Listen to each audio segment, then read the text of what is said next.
Welcome back, dear viewers. You're still watching The Breakfast Show live on Nile TV International. It's now time for a second and final topic of discussion for today. And as we noted earlier, we're going to be shedding the light on the development of women in Egypt, which has been witnessing significant progress in the past years. And to shed more light on this topic, we're most delighted to be joined here in the studio by Dr. Maha Mahgoub, UN agencies counselor and or UN organizations counselor. To shed more light on this topic, Doctor, first of all, if you can tell us about the role that women play in development. Good morning. Good morning. Yes, of course, the women play an important role in development, in developing society, economic, politically, all aspects of life. Let's start with the first step of development, which is family. So if she plays an important role in developing families, her family members, how to educate her children, how to look after her family. So this is the first role of woman in development, just looking after for her family. If we get outside of family, so she can play an important role in civil society, holding special positions, building the capacity of other women, holding responsibilities of might be in establishing projects or political issues or something else. And would like to emphasize that her role in the sustainable goals of development, especially, for example, in rural areas, so the women can play an important role for climate change, how to sustain the climate change, how to recycle garbage or something like that. So she plays important role in development and the sustainable goals of development. Dr. Maha, can you give us some examples of models or success stories of women who play an important role in development? Yes, for example, we have Dr. Heba Swidi.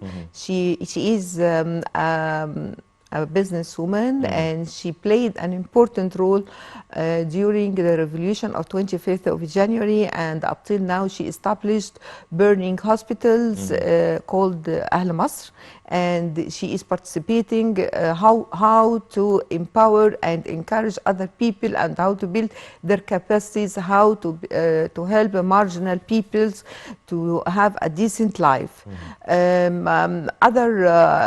Other issues of role models, for example, in political issues, the Minister of Planning, Dr. Hala Said, she played an important role in developing Egypt, helping the government just to set the Egypt Vision 2030 and how to set action plan, how to develop this vision and how to be implemented within the government, how to build the capacity for the governmental staff to be qualified for the new capital city.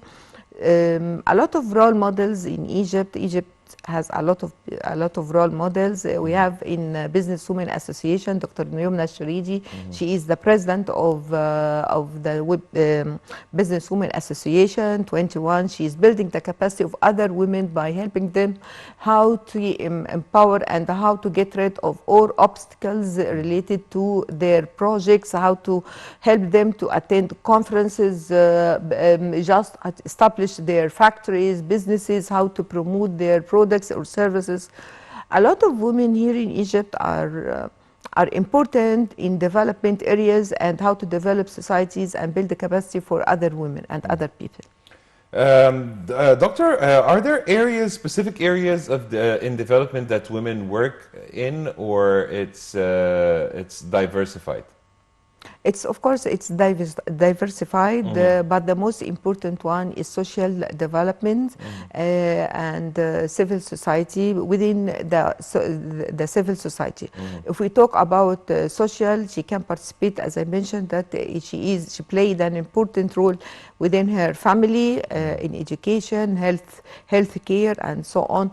And we can see that if we could talk about economic, if for example, if she's not working, if she is a housewife, She plays an important role in managing her economic resources or financial resources, how to fill the gap, the food gap inside the family if it's a poor family or something like that. So in a very, very small concept of development, the first step is family. If we get out of family, so we can find civil societies, NGOs, and most of job holders of civil societies are women, so they are seeking the gap within their community. What about the special needs for those people? And then they can develop the society in education, building the capacity, establishing project, employing youth or unemployed people. So this is in social aspects, economic. Nowadays, the government empowered women in establishing their own projects. It represents maybe 48% of small projects, and how to get loans with the minor interest rate, or how to have financial inclusions within her projects, her life, and everything. And she proved herself very well in developing in economic development and society. Doctor, as an expert, to what extent do you believe that nowadays Egyptian women are socially and politically empowered? Of course, she is living in her golden era, because she's empowered by the government, by President Sisi. She has a lot of privileges. For example, Haya Karima, she got a lot of benefits from Haya Karima initiatives, a lot of financial aids, economic, health,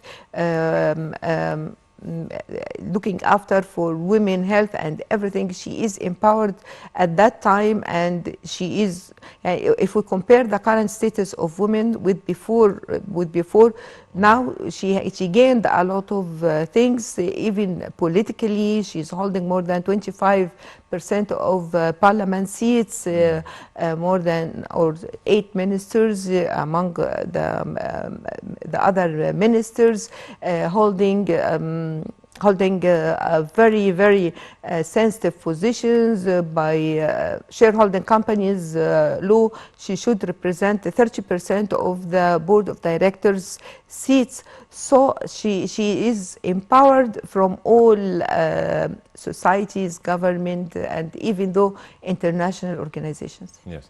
Dr. Maha, also, if you can tell us more about the role of the National Council of Women in supporting women in Egypt. Of course, the National Council of Women is supporting women, especially marginal women, women who get violence, face violence from their husband or from their societies. They have a special unit for law, just looking after for all related issues related to violence towards women, how to build the capacity of those women. So they are playing important role in educating other women in entrepreneurship, everything. So the National Council of Women is looking after for women and how to give her rights, and how to ensure that gender equality between women and men, and giving all rights to women. Yes.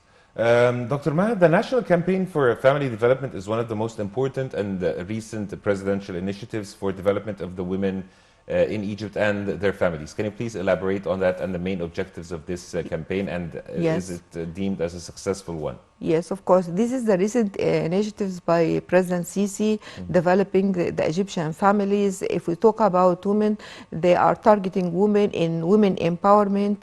They allowed 1 million Egyptian women just to have their own projects, to present their own projects, how to teach them how to hold and write their business plan. On the other hand, they are supporting women financially by giving them financial aids. It could be, it might be 250 million Egyptian pound for supporting small projects with minor interests and so on. And on the other hand, how to control the family size of Egyptian women by giving them some rewards. For example, if a long-term saving plan for young women, if they have only two children, so after the age of 40, when she reaches 45, she might get 60,000 Egyptian pound. This is just to encourage young women how to control the birth of Egyptian people, because if we have a huge number of populations, so we have to have facilities, education, health, everything, so which will be a huge budget on our GDP and our expenses. Yes. Doctor, as we're wrapping up, I'd like to listen to your closing remarks. Yes, I would like to encourage each woman to be powerful, to use all benefits and resources and a lot of benefits which are given by the government, and to catch the opportunities to establish, for example, how to be independent, how to increase her family financial resources. For example, she can establish her own project. Maybe she can work from home or outside home.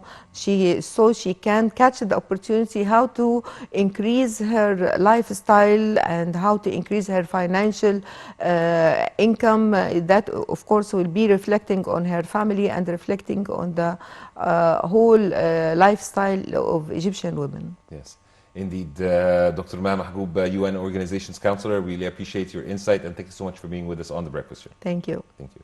And dear viewers, by this we wrap up today's episode of The Breakfast Show. Just a quick recap of what we discussed. We talked about Sinai Liberation Day and President Fattah Sisi's remarks, and we also talked about the development and women in Egypt. And dear viewers, you were in the company of myself, Karim Gamal Eddin, and my colleague Muhammad Abdurrahim. Until we meet again, this is goodbye.